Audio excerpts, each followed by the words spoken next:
Dropped out, ain't never get a job. Bitch, I'm independent, real raw. This one right here is looking real good, to be honest. Yeah.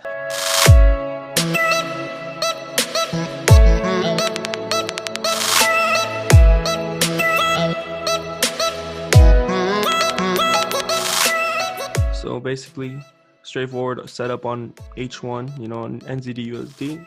Inverted head and shoulder, shoulder, head, shoulder. We needed to give us some buyer's momentum to close like the buyer's momentum. Then it could happen over Asian session. Pretty simple. Can't break to the downside, can't break these levels. Right here, major support it's sitting on. Break and retest of the trend line, super clean. Does it make sense? Yeah.